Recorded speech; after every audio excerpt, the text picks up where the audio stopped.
दुकान कौन करिया गाना है? दुकान करिया वाला है। कौन? करिया वही सब नहीं सुने हम। करिए बदिलवा तो है, करिया डरे ये सब गाना डीजे पे अच्छा लगता है। आओ, लेकिन तुमको हम काहे बुला रहे हैं? गम का गाना है तो। अरे रुकिए रुकिए, पियर फराक गा देते हैं पहले। ए भाई, ए पियर की ले आओ। गा देना तो तार गाड़ी धारा जाए ना तू तो छूटबो न तू करे। ताज पूरी पनीर पे है ना।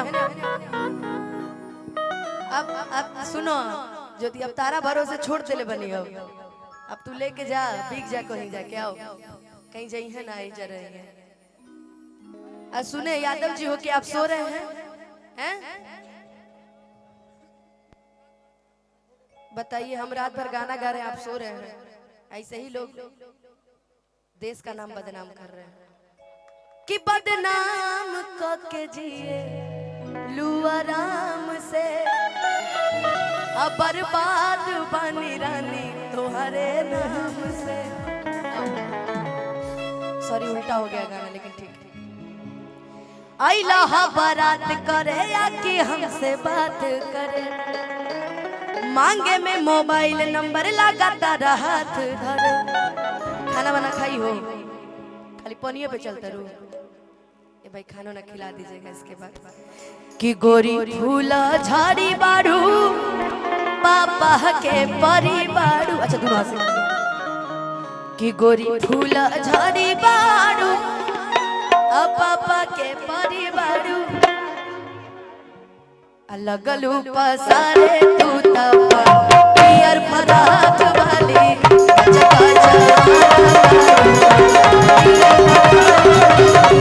लगलू पसारे तू तब पियर फराक वाली।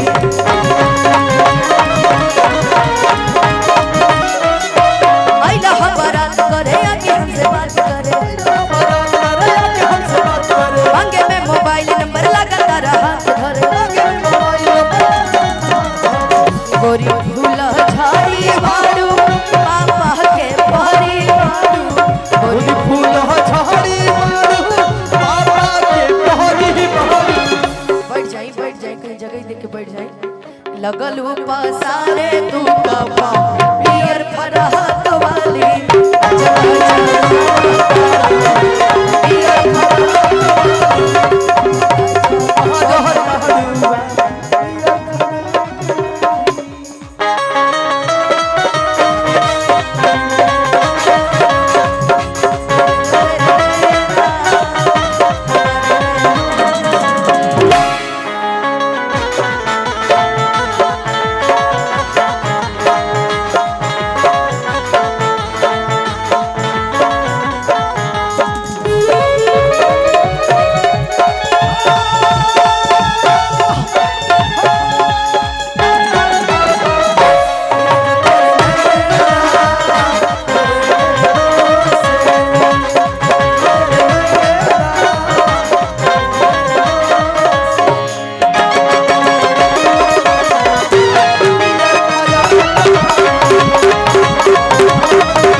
गलती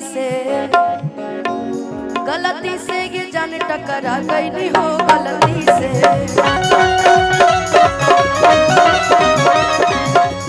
से ये जान टकरा गई नहीं हो, गलती से।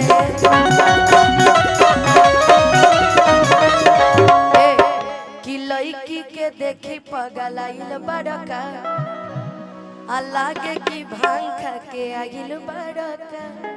इतना देर में अभी देखें कि मोबाइल निकला है, दो लोग वो देखिए जो मंद मंद मुस्कुरा रहे हैं ना, उनकी भी घर में स्थिति ठीक नहीं है।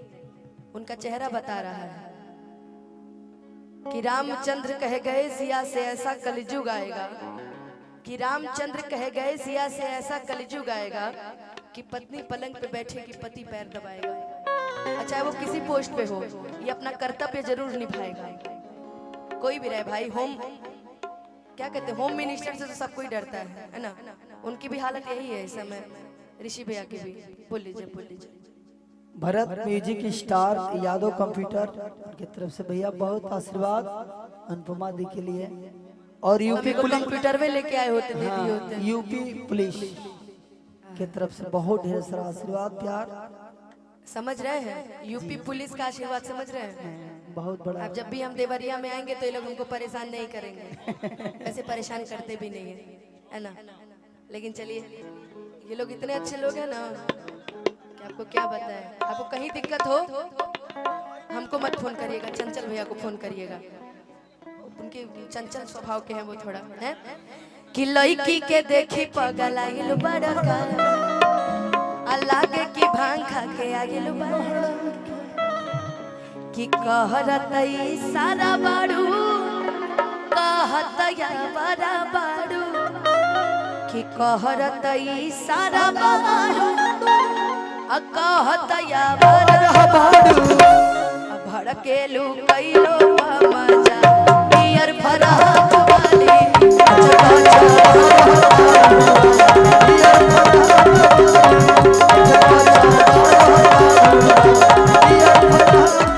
मेरा होने वाला है शादी, अब मिलेगा नहीं आजादी, मेरे लाइफ में अब मत आना, न तो हो जाएगी बर्बादी।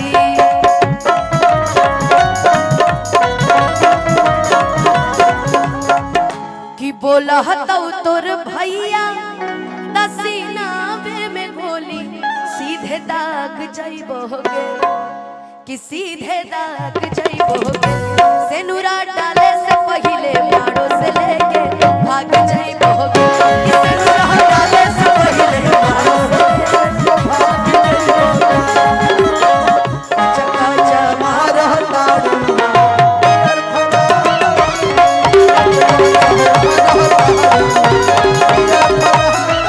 लगने में हमर हो जा तू जाने यही अगने में, लगने में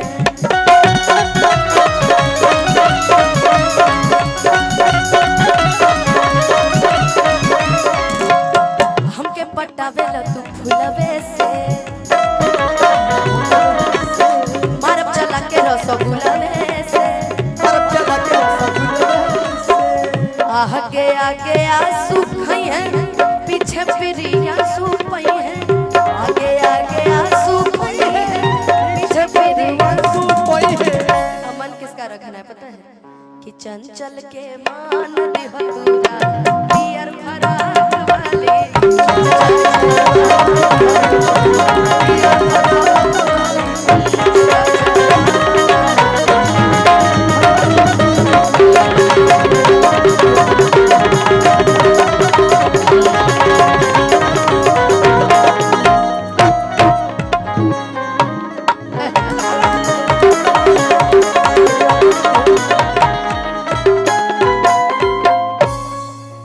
घर के ढलैया का शुरू भइल बा, ओकर दिमागवे हैंग कर गइल बा।